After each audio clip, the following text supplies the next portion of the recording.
जय श्री कृष्णा। गोवर्धन महाराज श्री गोवर्धन महाराज, तो पे पान चढ़े तो पे फूल चढ़े, तो पे पान चढ़े तो पे फूल चढ़े, तो पे चढ़े है दूध की धार, हे धार गोवर्धन महाराज श्री गोवर्धन महाराज, हम महाराज श्री गोवर्धन महाराज। श्री कृष्ण चरित अमृतम भाग 68। आज हम श्रवण करेंगे गिरी गोवर्धन पर वृषभानु जी का आगमन।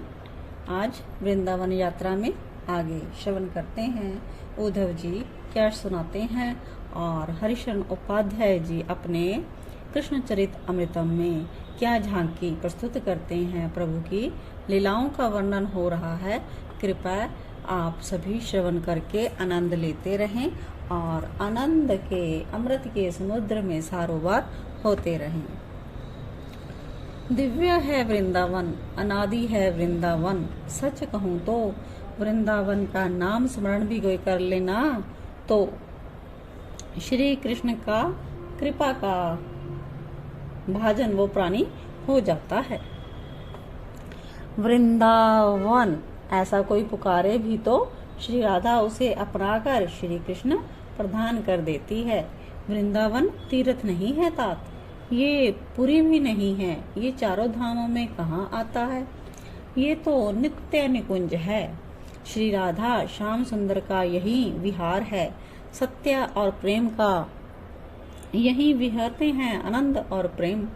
यह भूमि ही चैतन्य है तात, यहाँ प्रवेश करते ही आनंद सिंधु में अवगाहन करने लगता है प्राणी। ये श्री धाम वृंदावन है। हाँ, वृंदावन बृहद है। वृंदावन में ही गिरी गोवर्धन है और बरसाना भी है, यमुना भी है। ये बृहद वृंदावन हुआ।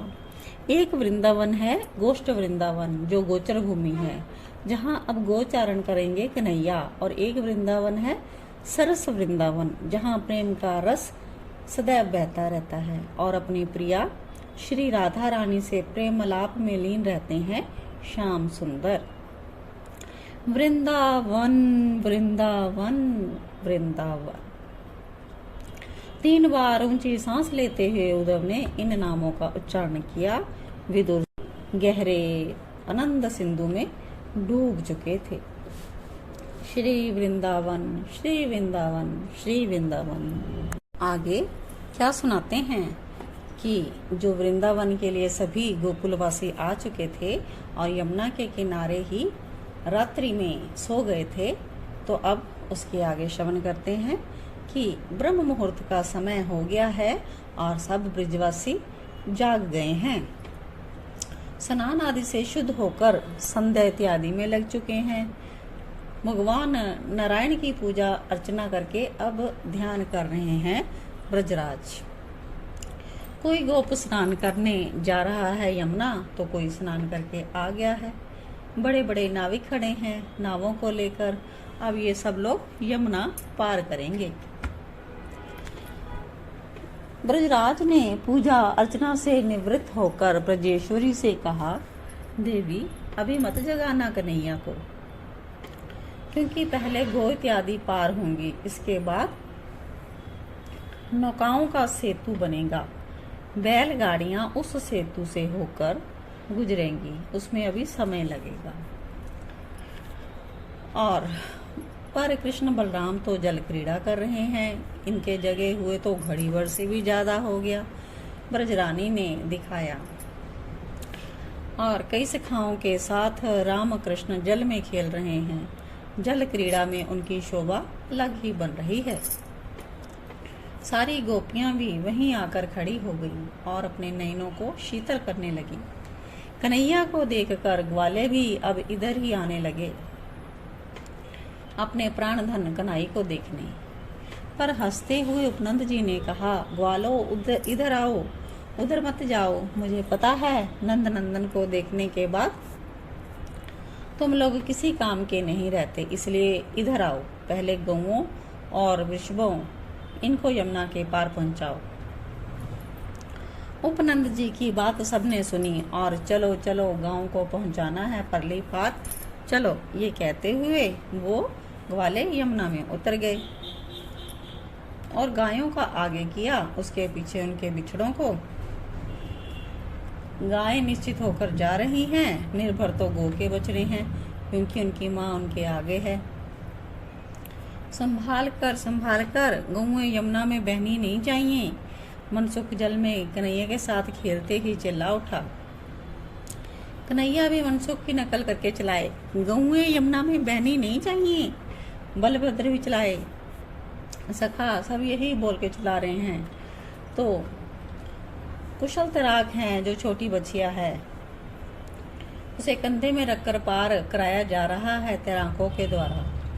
सब ग्वाल, सखा और कन्हैया इस दृश्य को देखकर बहुत प्रसन्न हैं। गौएं बहुत प्रेम करती हैं अपने गोपाल से, पार जाना चाहिए। कोई कोई गौएं तो कन्हैया के पास आ रही हैं। संभाल लेते ग्वारिये गायों को और हियो हियो हियो हिंस ध्वनि करते हुए गायों को पार लगा दिया।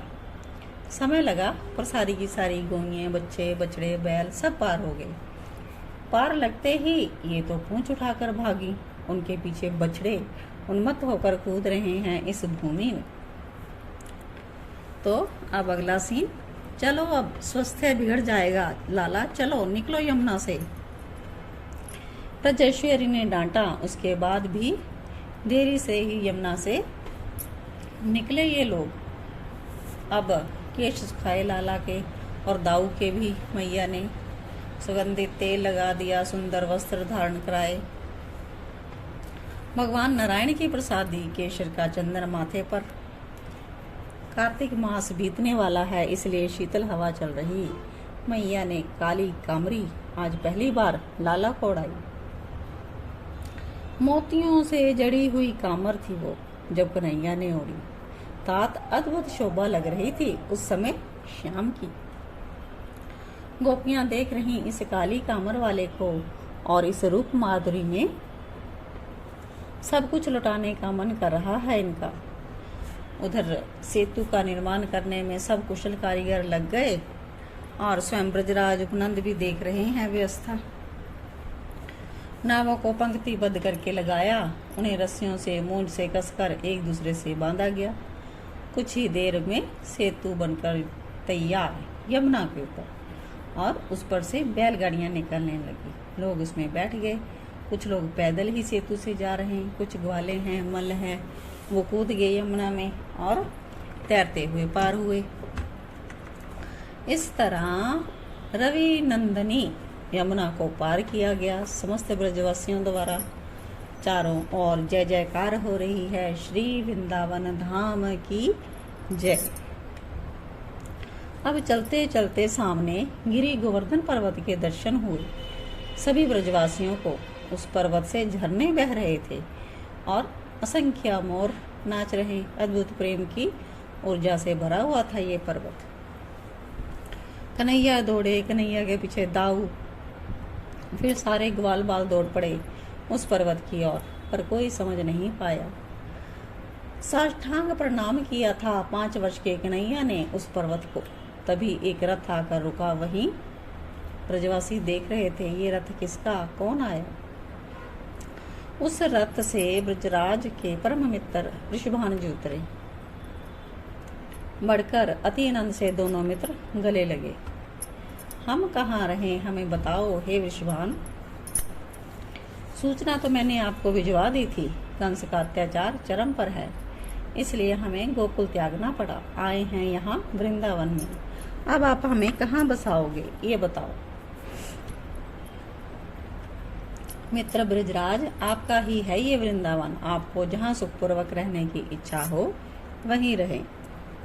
कुछ सोचकर बोले वृषभान जी, यहाँ पास ही नंदीश्वर पर्वत है। उस पर्वत की तलहट्टी में आपका महल बन जाएगा और संपूर्ण क्षेत्र में आप अपनी प्रजा को बसा लीजिए।